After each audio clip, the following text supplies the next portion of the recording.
You know, in February 2002, former NBA star Jason Williams was showing off a shotgun to friends. And when he snapped the barrel closed, it fired, hitting Gus Christophe in the chest and killing him. Tomorrow, Williams will learn his punishment. But today, we're going to learn all about the 12-gauge rifle he used. And I have two firearms experts with me to help us out here. In-session law enforcement contributor Mike Brooks and the owner of Adventure Outdoors in Smyrna, Georgia, Jay Wallace. Jay, thanks again for coming in. And always thanks to you, Mike. This is it. This is the Browning over-under Satori shotgun. Yes. This is it. So this is similar to what Jason Williams used. Now, in the case, it was obviously loaded because Gus Christophe was shot. But he grabs the gun first off the rack, takes it off, cracks it open. Okay? In that action, is the shell or bullet, whatever you want to call it, supposed to pop out? Well, it won't pop out until after you pull the trigger. But if you open it up and the shell's in it, it has not been fired, it'll just be there for you to take out. So it doesn't pop out automatically if it's unused? No. And see, Vinny, one of the things, this is, of course, we're always about safety here at In Session, and this is a spent shell. But see, he had it loaded into the bottom barrel of this over-under shotgun. And, you know, it's also an unusual round. This was a single-aught buck, which is usually used for deer hunting, or for, the police departments use it too. And when he took it, he brought it up, and then he had his finger in the trigger, so when he brought it up, it fired in the way of the safety on here, because the safety is right here also. So it's very difficult, but you mix guns, you mix alcohol, and then when you open it up, this well, here's the thing. First of all, is it going to be obvious? If you show it to the camera again, Mike, is it obvious that the gun is loaded? This is an over-under, so you could have 2 rounds in there, Jay? You could have 2 rounds. Sure. So, I mean, looking at that, I guess the question is part of the reckless behavior here not knowing if your gun is loaded, and you're supposed to inspect it, right? You crack it open. That's why you crack it open? Well, he broke the cardinal rule. All guns are loaded, and you never point at anything you're not willing to shoot. But I guess his argument is that he cracked it open, Mike, and he didn't see that it was loaded, because obviously if he thought it was loaded, he wouldn't have done what he did. Exactly. And that's what we saw the demonstration there in court. He had his finger in the trigger housing. Well, that's the prosecution version. That's the prosecution version. And that's when he brought it up, that's what happened. And then boom, as he brought it up, the gun went off. And, they said, well, it might have been something wrong with the weapon. Look, and Jay will agree with me, I think, because of our years of handling firearms, this gun, any gun, most guns will not go off unless you pull that trigger. That's the ultimate question in this case. Is there any way, from your experience, Jay, that a gun like that, and whether you do this action or if there's maybe debris inside, is there any way that thing is going to fire without your finger on the trigger? There are very minute possibilities that can happen, but I've never heard of a story going off in that manner.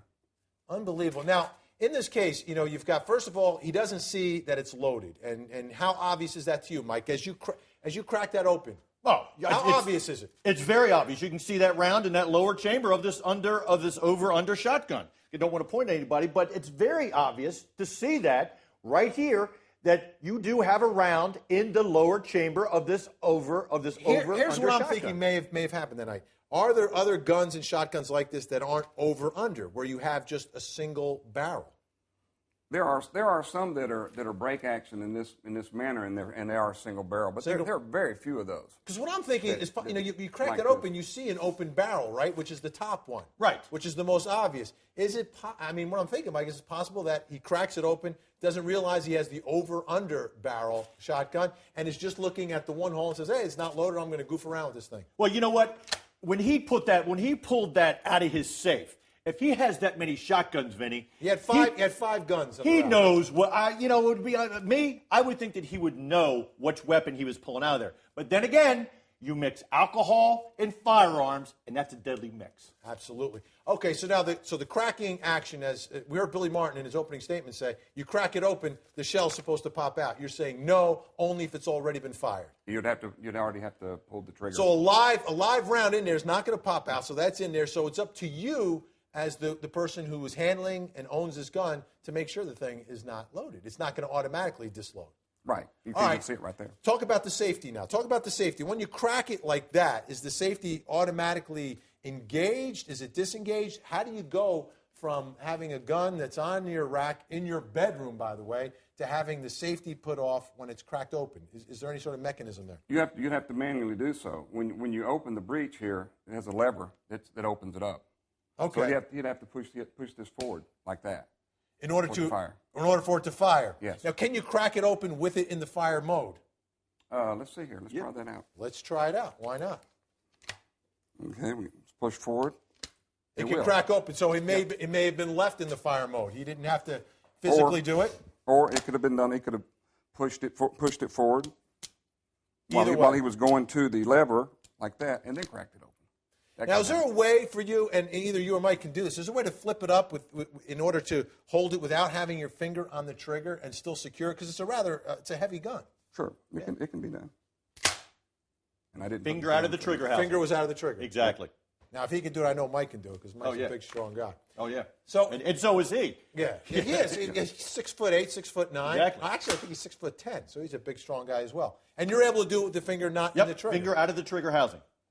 Finger out. So, trying to figure out. And, because, Vinny, when you're holding on, you naturally, when you grab the gun. Where do you naturally grab a gun? You naturally grab the gun here. So when he grabbed it, he put his finger in the trigger housing before he flipped that gun up. So he had it. So now, the safety's off. Can you keep your finger on the trigger and crack it open? Oh, absolutely. I mean, boom, there it goes off. And it fired. Yep. So it seems. There it goes. And that's what's supposed to happen after exactly. if it's a spent casing. Exactly. After you pull the trigger. So evaluating, let's go to gun 001 here. You own a gun. Obviously, you're not supposed to wave it around. But if you do wave it around, we're waving a gun around here today. What did you do before you came into the studio today in order to wave this gun around the way that Jason Williams did? Well, when you look at it and you inspect it and you make sure it's not loaded, but you don't wave a firearm around. Period. And you never handle firearms and mix it with alcohol.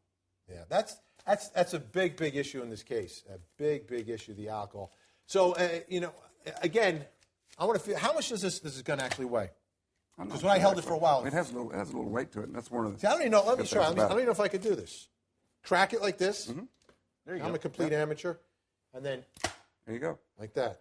I did it without my finger on the trigger, but you can see how natural it is because you got to stabilize it here for the finger to end up there.